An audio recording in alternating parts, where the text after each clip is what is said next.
It seems that there are special people that the world gets every generation, so we can't have them all at once. It seems to be when we look at River Phoenix. He's captured something in a small amount of time. He's tapped into the human psyche of emotion, happiness, and fear. When it comes to acting in film, he's still missed today, but will always remain 23 when we lost him in 93.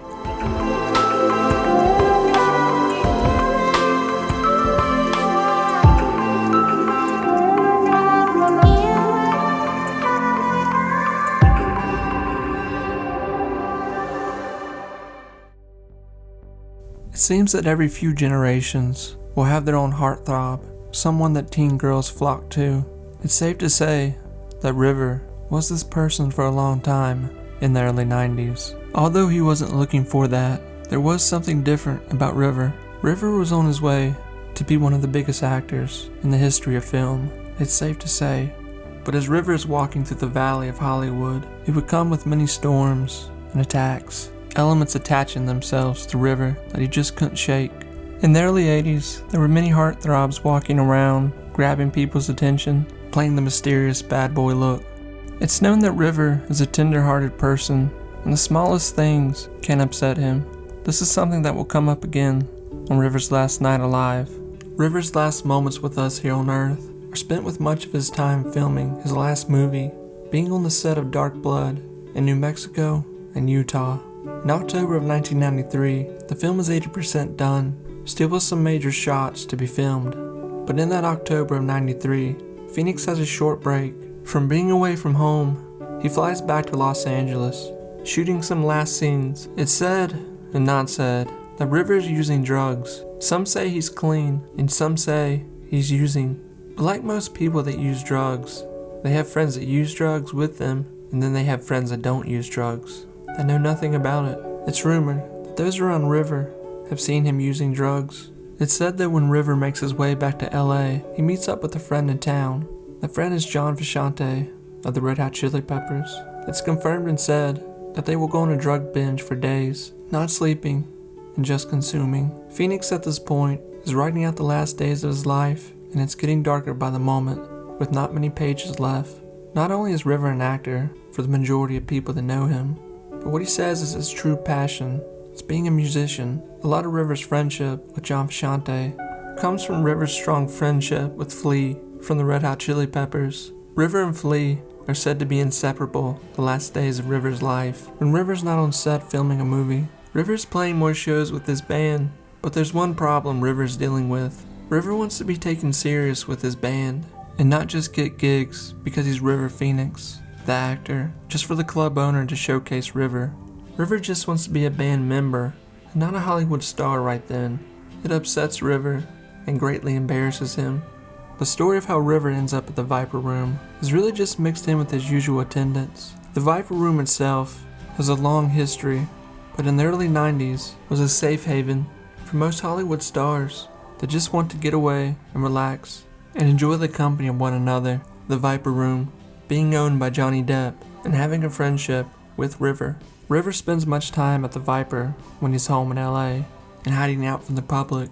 But on October of 1993, the 31st of Halloween, early into the morning, the Viper Room would turn almost into a tomb of what was to come, and River would have his last night there. The day of October 30th, River is filming in town for Dark Blood. He even films the death scene of his movie the very day he dies. River's let his close friends know around him that he's upset with the film and having trouble with some of his co-stars. He's just wanting the project to be done and move on.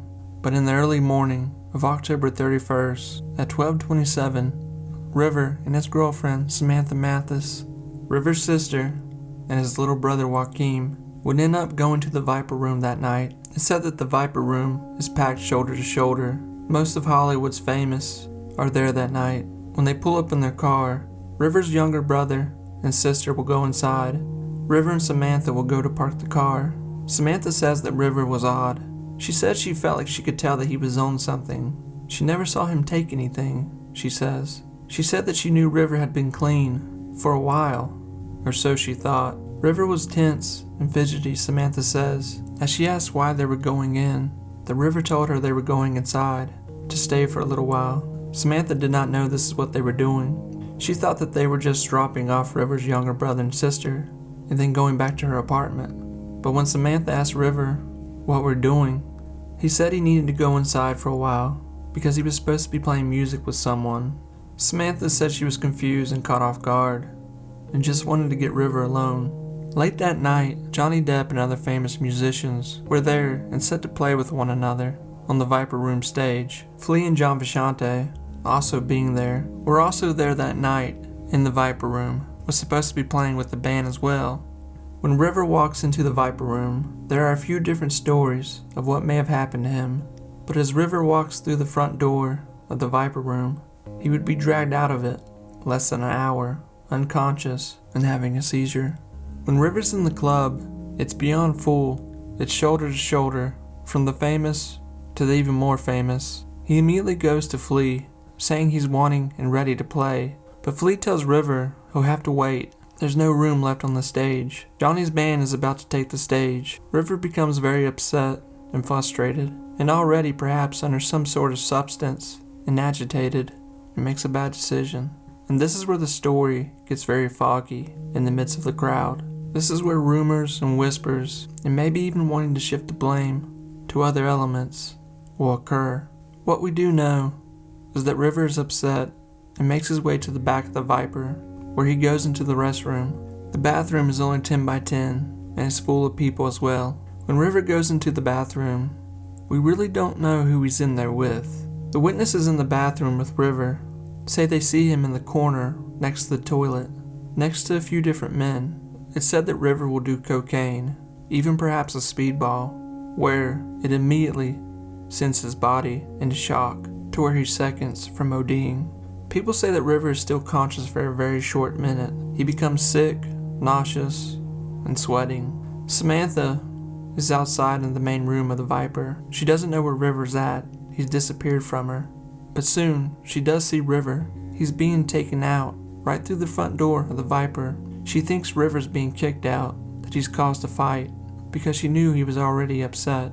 But the person that takes River out lays him right on the walkway of the Sunset Strip, right outside the front door of the Viper, where River will lay there and essentially start to die. Samantha screams for help to where the man that brought River out tells Samantha just to let River have his high and calm down. Samantha gets back up, says she needs back in.